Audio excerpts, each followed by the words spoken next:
Gauss theorem. सबसे पहले हम इसमें एप्लीकेशन 1 करेंगे बेटा। एप्लीकेशन 1,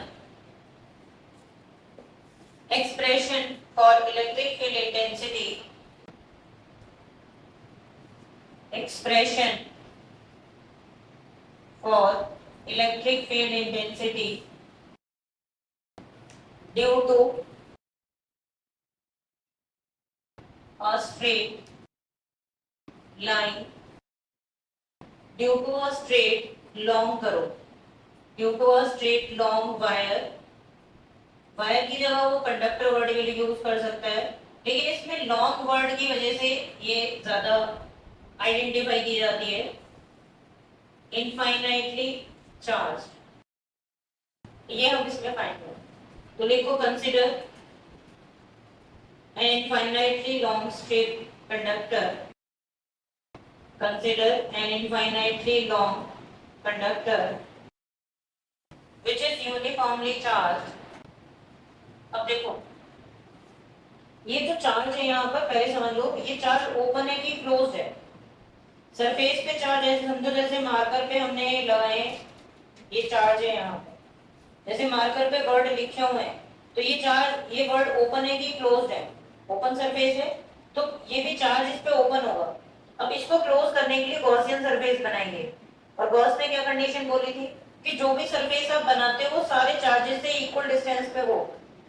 अब यहाँ पर अगर हम स्फीयर बना देंगे तो वो तो इक्वल डिस्टेंस पे नहीं आएगा, तो हम क्या करेंगे, पहले एक पॉइंट पी, इसके एक छोटा सेक्शन लेंगे हम इसमें, और यहाँ पे मैं एक पॉइंट पी ले लेती हूँ जो r डिस्टेंस पर है।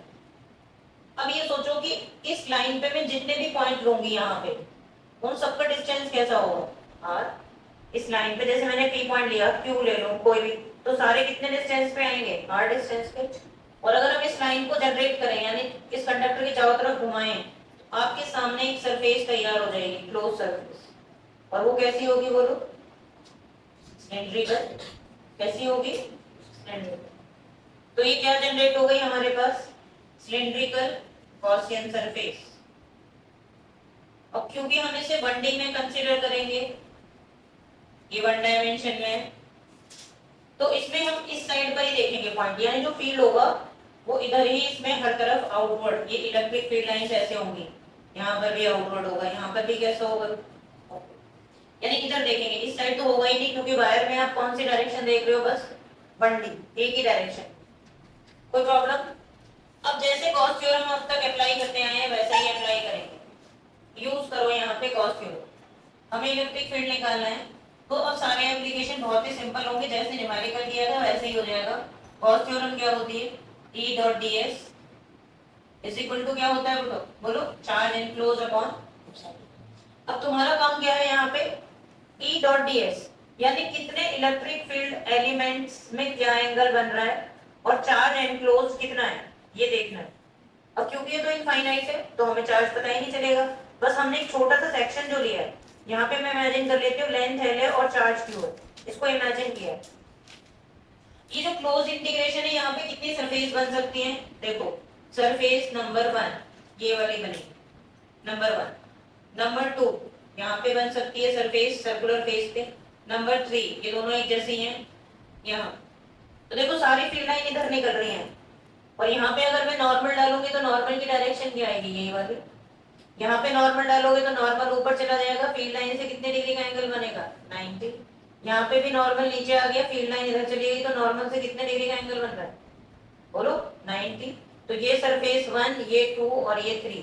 पहले मुझे बताओ इसमें कोई दिक्कत है किसी को, 3 सरफेस पॉसिबल है, और बन सकती है कोई सरफेस, इधर हमें लेना ही नहीं है, ये तो बस इसे जनरेट किया क्योंकि ये 1D है, 1D का मतलब कि बस तुम्हें यही दिखेगा इधर, ये हमारे सामने नहीं होगा, ये होगा किसी को। कोई प्रॉब्लम बोलो। तो अब इन एलिमेंट्स को कैसे लिखोगे, नंबर 1 ई और डी एस में कितने डिग्री का एंगल बन रहा है, 0। फिर क्लोज नहीं लगाते क्योंकि क्लोज हम कर रहे हैं, नंबर 2 कितने डिग्री का एंगल बन रहा है बेटा, 90। नंबर 3 कितने डिग्री का एंगल बन रहा है, 90। और इधर क्या ले लोगे, क्यू अपॉन। अब आप लोगों को तो बताइए कि cos 0 कितना होता है, बोलो 1, और cos 90 कितना होता है, 0, जिसकी वजह से ये वाला रिजल्ट क्या आएगा, EDS, और ये सब क्या हो जाएंगे आपके पास। ये पहला एप्लीकेशन। अब इलेक्ट्रिक फील्ड हमें निकालना है, तो इलेक्ट्रिक फील्ड को बाहर रखो और एक सिलेंडर का कर्व्ड सरफेस एरिया क्या होता है सिलेंडर के लिए बताओ क्या होगा बेटा, ds is equal to 2 pi RH होता है। तो यहाँ पर क्या ले लेंगे आप, कर्व्ड सरफेस एरिया, लेंथ हमने n ली है, तो कितना आ जाएगा बोलो, 2 पाई RL। ये वैल्यू उठा के यहाँ रख दो इक्वेशन 1 में, पुट इन 1। आपके पास क्या आएगा, e ds की जगह क्या रख दोगे, 2 पाई RL q अपॉन एप्सिलॉन। इसको इधर ले आओ, q अपॉन 2 पाई RL एप्सिलॉन। ये फाइनल एक्सप्रेशन आ जाती है, लेकिन प्रॉब्लम ये है इसमें ना तो हमें q पता है और ना हमें l पता। तो यहाँ पर हम लिखेंगे बट q बाई l को हम लैम्डा लेंगे। q बाई l को क्या ले लोगे, लैम्डा, क्योंकि इनफाइनाइटली लॉन्ग वायर है तो लैम्डा क्या होगा, चार्ज पर यूनिट लेंथ, और इसको क्या बोलते हैं बोलो, लीनियर चार्ज डेंसिटी। इसी से क्वेश्चन बनता है। अब ये सब्स्टिट्यूट कर दोगे तो आपके पास फाइनल एक्सप्रेशन आ जाएगी लैम्डा अपॉन 2 पाई एप्सिलॉन। ये इलेक्ट्रिक फील्ड है और इसकी जो डायरेक्शन होगी, इलेक्ट्रिक फील्ड की डायरेक्शन एन कैप की तरफ होगी, यानी सरफेस एलिमेंट के, तो ये एन कैप लगा दोगे, ये इसका फाइनल रिजल्ट। ये लाइन चार्ज के लिए मैं लिखवा दूंगी, electric field due to line charge numerical में, और यहाँ पे इनवर्सली रिलेटेड टू आर होता है। इस पर क्वेश्चन कैसे आएंगे वो हम डिस्कस करेंगे। तो आपने क्या लिख लिया था, consider infinitely long wire uniformly charge, उसमें फुल स्टॉप के बाद लिखो draw an imaginary cylindrical Gaussian surface, draw an imaginary cylindrical Gaussian surface to enclose the charge as shown in figure। और उसके बाद पूरा गॉसियन सारा नोट कर लो, ये कोई भी कंफ्यूजन है तो आप पूछो। हो गया बेटा, लास्ट में जो लिखा है ये लिखा है बेटा, लाइन, ये लीनियर चार्ज डेंसिटी है लैम्डा, वेयर लैम्डा इज, ये तो पूछ रहे लीनियर चार्ज डेंसिटी। और यहाँ पे लिख दो this is the expression, this is the expression for electric field intensity due to a straight long wire. अब इसका ग्राफ देखो, ग्राफ पर अलग से क्वेश्चन आते हैं। तो graph between electric field and, देखो किस किस तरीके से होगा इसमें। इसका आता है graph electric field versus 1 upon r। ये अकेला ही ग्राफ है 1 अपॉन r के लिए, क्योंकि पॉइंट चार्ज में 1 अपॉन r स्क्वायर आता है। स्टूडेंट को ये देख के समझ जाना चाहिए। और ग्राफ एक स्ट्रेट लाइन है। किसका ग्राफ है बेटा, ये electric field versus 1 upon r का रिलेशन डायरेक्ट होगा। तो जनरली आपसे पूछता है कि स्लोप ऑफ द ग्राफ क्या बताता है, एमसीक्यूज में आता है। आप इसमें मैथ्स का फॉर्मूला लगाओगे स्लोप के लिए, variation of the quantity of y axis to that of on x axis. y axis पे इलेक्ट्रिक फील्ड है और x एक्सिस पे कौन है, यहाँ पे बोलो, x एक्सिस पे कौन है बेटा, 1 अपॉन r। अब ये तो आप क्वेश्चन में देख के स्टूडेंट निकाल लेता है। अब यहाँ इसके बाद फिजिक्स काम आएगी कि ये है कौन सा फॉर्मूला। तो ये आप जिस स्टूडेंट को ये याद है कि इलेक्ट्रिक फील्ड का एक फॉर्मूला आपने lambda upon 2 pi epsilon not r पढ़ा है, वो ये देख सकता है कि ये E इंटू आर बन जाएगा। बोलो मैथ से ऐसा लिख सकते हैं। और E इंटू आर को ही हम क्या लिख सकते हैं, E 1 अपॉन r, और यही क्या बन गया, स्लोप। तो इस पे क्वेश्चन बनता है और वो पूछता है कि स्लोप, नीचे तो कांस्टेंट है डिनोमिनेटर में, इसका मतलब स्लोप किसके प्रोपोर्शनल आ गया बेटा, लैम्डा। ये क्वेश्चन आता है कि स्लोप क्या शो करता है, स्लोप क्या बताता है हमें, लाइन चार्ज या लीनियर चार्ज डेंसिटी। एक इस पे तो मैं एग्जांपल भी बता देती हूँ। क्वेश्चन इस तरीके से देता है कि दो लाइन चार्ज ड्रॉ कर देगा, बोलेगा ए और बी में बताओ लैम्डा किसका ज्यादा है। ऐसा क्वेश्चन बोर्ड्स में आया हुआ है। तो आप देख लोगे जिसका स्लोप ज्यादा है, slope of B is greater than slope of A, उसी का लैम्डा भी क्या होगा, बोलो डायरेक्ट देख लोगे कि बी की लाइन चार्ज डेंसिटी ज्यादा होगी किससे। तो ये ऑप्शंस में क्वेश्चन बनता है। और कोई कंफ्यूजन है तो बोलो, मैंने आपको इसमें बता दी सारी चीज, कुछ आया हुआ क्वेश्चन बता दिया और ये पूरा सिचुएशन। तो ये नोट में करके लिख लेना। तुम फॉर्मूले की एक अलग से लिस्ट बना के चलना बेटा, तभी फॉर्मूले फिर बोलो। ये क्वेश्चन ऐसे आएगा जैसे 2 नंबर में डेरिवेशन पूछ लेता है, 1 नंबर में एक न्यूमेरिकल डाल देगा, पूछेगा बताओ ए और बी में कौन हायर है, किसकी लाइन चार्ज डेंसिटी ज्यादा है। नहीं दोबारा पूछो, आर ऊपर चला जाएगा। हाँ, तभी तो डायरेक्ट रिलेशन बन रहा है वो स्लोप में भी। और ये फॉर्मूले से फॉर्मूला अगर ये याद आएगा तभी स्टूडेंट समझ पाएगा कि ये बता रहे हैं। ये इसके अंदर खास है। जितने भी नोट में लिखे होंगे उन सबको एग्जाम से पहले स्पेशली पढ़ो, क्योंकि वो सारे इनडायरेक्ट क्वेश्चंस होते हैं। एप्लीकेशन 1 के ऊपर ही एनसीईआरटी का क्वेश्चन नंबर 1.22 बेस्ड है। देखो ऐसे डायरेक्ट क्वेश्चन पे डाल देता है। एप्लीकेशन 1 पर ही बेस्ड क्वेश्चन है एनसीईआरटी का एक्सरसाइज का क्वेश्चन 1.22 न्यू एनसीईआरटी के अंदर है। 1.22 क्वेश्चन अंशुमन रीड करो एनसीईआरटी का। 1.23 है ओल्ड एनसीईआरटी में 1.23 को। अब बताओ इससे सिंपल क्वेश्चन क्या होगा। ये डायरेक्टली फॉर्मूला बेस्ड क्वेश्चन है जब वो स्टूडेंट के लिए देखना चाहता है कि फॉर्मूला आता है कि नहीं। इलेक्ट्रिक फील्ड दे दिया, डिस्टेंस दे दी, लैम्डा पूछा, तो आप कौन सा फॉर्मूला लगाओगे। फर्स्ट एप्लीकेशन में जो अभी अभी हमने लगाया lambda upon 2 pi epsilon naught R. Lambda तुम्हें निकालना है तो लैम्डा इज इक्वल टू क्या होगा बेटा, e into 2 pi epsilon not r।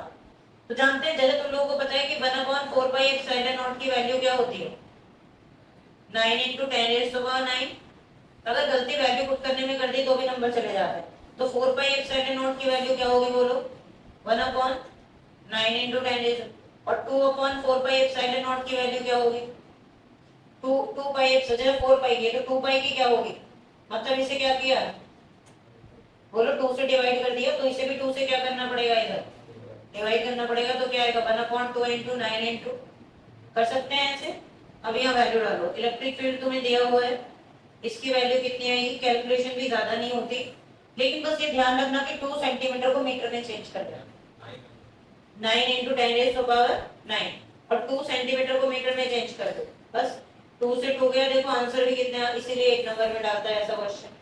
क्या आंसर आया, ये पावर ऊपर गई 4 माइनस 2 माइनस 9, चेक कर लो लैम्डा कितना आया, देखना यही आंसर दिया हुआ है कुछ और, एक बार चेक करो ये क्या आएगा coulomb per metre.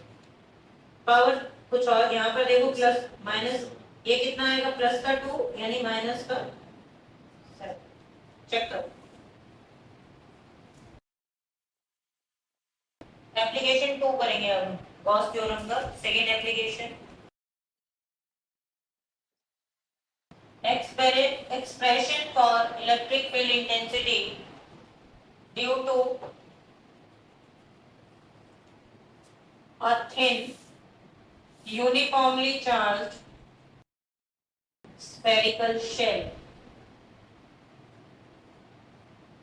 of radius r। Capital R लेना, एट द पॉइंट्स, पॉइंट भी डिफाइन करता है r greater than r is equal to r lesser than r।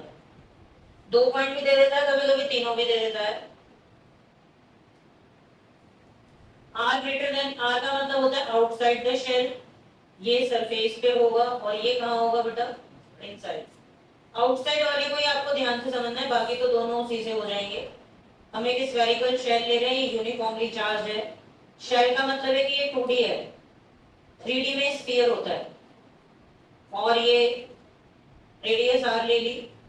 अब आपको फर्स्ट पार्ट में एक ऐसा पॉइंट लेना है जो आउटसाइड होगा, यानी मैं यहीं पे ले रही हूँ पॉइंट P पे तुम्हें इलेक्ट्रिक फील्ड निकालना है, और ये स्मॉल r डिस्टेंस पहले एप्लीकेशन का, ठीक है। हमें यहाँ पे इलेक्ट्रिक फील्ड निकालना है जो शेल के बाहर है। इसमें भी हम लोग क्या करेंगे, यूज करेंगे, क्या करेंगे बेटा गॉस थ्योरम।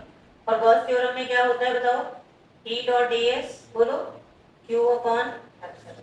या हम इमेजिन कर लेते हैं कि सरफेस पे चार्ज Q है, तो आपको क्या देखना होगा E और ds का एंगल Q अपॉन एप्सिलॉन। तो अब सबसे पहले देखो कि चार्ज ओपन है कि क्लोज्ड है P पॉइंट के रेस्पेक्ट में। P पॉइंट के रेस्पेक्ट में जैसे ये चार्ज है और P पॉइंट बाहर है, तो चार्ज कैसा है सरफेस पर ओपन। तो हम यहाँ क्या करेंगे कि imaginary spherical Gaussian surface draw कर देंगे, और हर जगह इसमें इलेक्ट्रिक फील्ड कैसा होगा बोलो आउटवर्ड, क्योंकि पॉजिटिव है तो हर जगह इलेक्ट्रिक फील्ड कैसा होगा, कहीं पर भी देखो कैसा होगा आउटवर्ड, सब जगह सिमेट्रिकल होगा। अपने सरफेस को एनक्लोज करने के लिए एक स्फेरिकल गॉसियन सरफेस बना दिया, पहले समझ लो पूरा, फिर हम लिख लेंगे। और अब इसमें देखो, तुम कहीं भी सरफेस एलिमेंट लो, अगर मैं यहाँ लूं, सारे एक जैसे होंगे, चाहे कहीं भी ले लेना। ये इलेक्ट्रिक फील्ड है, नॉर्मल यहाँ डालोगे ds से, तो कितने डिग्री का एंगल बनेगा बोलो? 0। बोलो दिख रहा है सबको? ये नॉर्मल है और ये इलेक्ट्रिक फील्ड है, तो कितने डिग्री का एंगल बन रहा है बताओ? 0 बन रहा है कि नहीं? हर जगह कहीं भी ले लेना, हर जगह एंगल कैसा बनेगा? 0 बनेगा कि नहीं बनेगा? तो अब यहाँ पे वैल्यू पुट कर देते हैं, कितना आएगा हमारे पास वैल्यू? ये सिंपल है, इधर देखो, ई डी एस cos 0, अंदर चार्ज क्यू है, ई तो मैं निकालना है, ds बताओ एक स्फीयर का सरफेस एरिया कितना होता है? ds surface area of spherical shell, क्योंकि हर जगह फील्ड लाइन है, p पॉइंट के रिस्पेक्ट में क्या होगा? 4 पाई r स्क्वायर होता है। स्फीयर का सरफेस एरिया क्या होता है? होता है कि नहीं? स्फेरिकल शेल है। अब तुम सोचोगे ये सर्कल का जैसा है, जब ये 3D है नहीं है और 2D है, तो फील्ड लाइन तो इसमें हर जगह अवेलेबल होंगी ना। यहाँ पे जैसे ये यहाँ पे हमारे पास चार्ज है और मैंने r डिस्टेंस पे एक स्फीयर बनाया ऐसे, तो इसमें हर जगह फील्ड लाइन अवेलेबल होंगी या नहीं होंगी? पहले ये बताओ। इसलिए इसको पाई r स्क्वायर नहीं लेंगे, क्या लेंगे इसको? 4 पाई, क्योंकि हर जगह ये फील्ड लाइन इसके अंदर कवर्ड है, जो स्फीयर की तरह होंगे। तो ये आपके पास 4 पाई r स्क्वायर आ गया, और ये आपके पास एक देखा देखा सा रिलेशन आ गया। पॉइंट चार्ज के लिए इलेक्ट्रिक फील्ड, यही तो पढ़ा था हमने। इसका मतलब बाहर वाले पॉइंट के लिए ये पूरा स्फीयर कैसे बिहेव करेगा? एक पॉइंट चार्ज के साथ। और आपके पास इलेक्ट्रिक फील्ड क्या आ गया आउटसाइड पे? 1/4 पाई epsilon not q upon r square. ये आउटर पॉइंट के लिए है, लेकिन प्रॉब्लम क्या है कि वो आपको ऐसे नहीं छोड़ता। बोर्ड में क्या करता है, एक चीज और लिख देता है, given if sigma is surface charge density, sigma coulomb metre square क्या है? Surface charge density. और अगर उसने ये लिख दिया तो वो तुमसे क्यू की टर्म में आंसर नहीं चाहेगा, फिर तुम्हें किसकी टर्म में आंसर निकालना पड़ेगा? सिग्मा की, इसी पॉइंट पे। तो ये पॉइंट थोड़ा बड़ा हो जाता है, तो यहाँ पर हम क्या लिख देंगे? आप लोगों को पता है सिग्मा इज इक्वल टू क्या होता है बताओ? चार्ज पर यूनिट एरिया, याद आ रहा है? सिग्मा, अगर मैं इस स्फीयर के लिए देखूं तो सिग्मा क्या होगा? dq upon ds।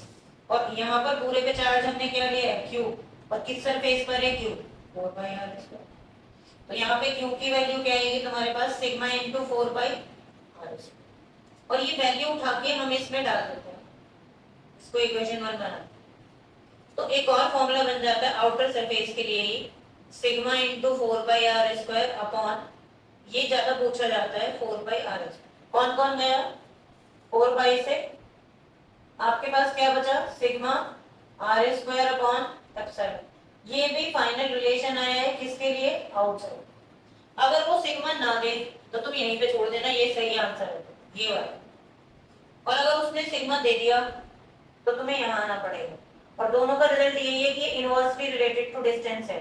ये भी क्या है? Inversely related to distance. दोनों में एक ही बात हो।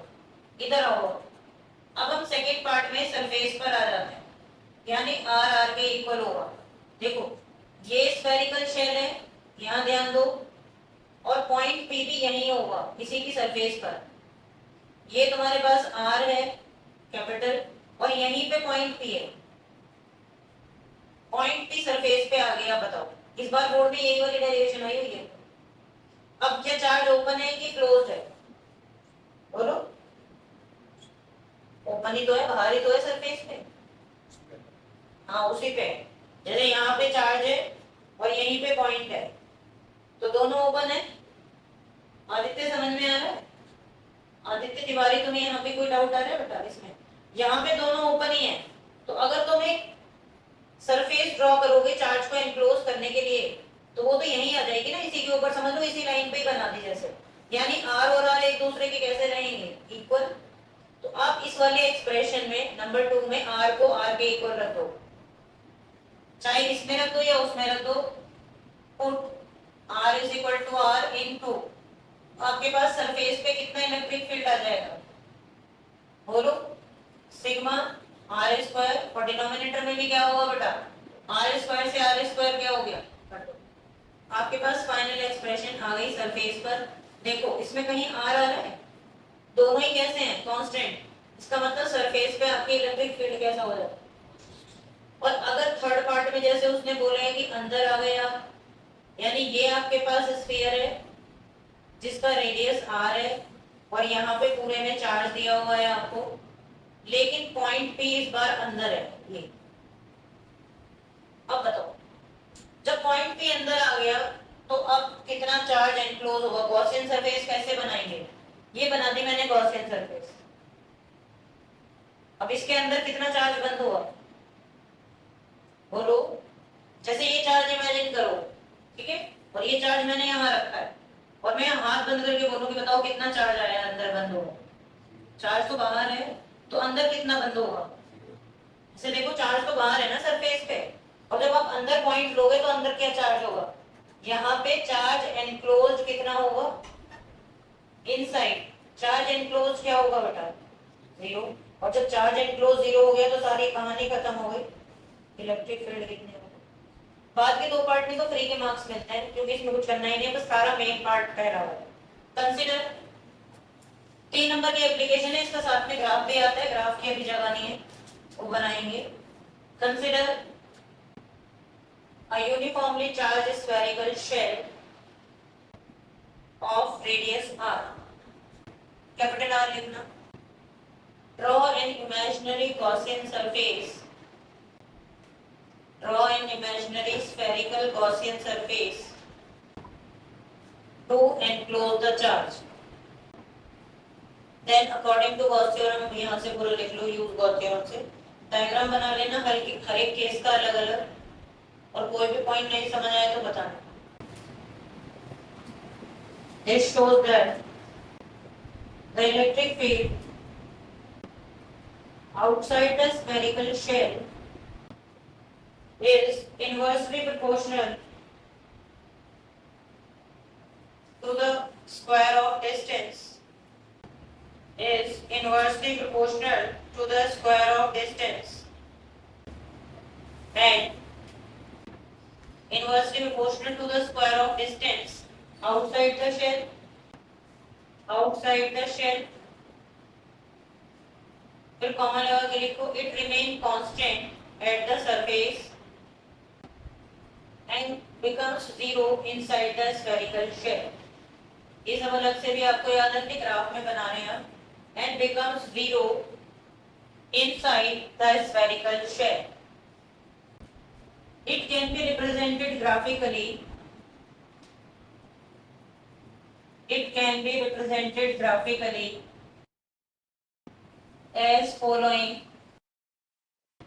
अब ये जब भी आपको डेरिवेशन आती है तो ग्राफ साथ में आएगा, डेरिवेशन के साथ ही ग्राफ आपसे पूछा जाता है, तो ग्राफ में आपको तीनों चीजें बनानी एक ही ग्राफ में।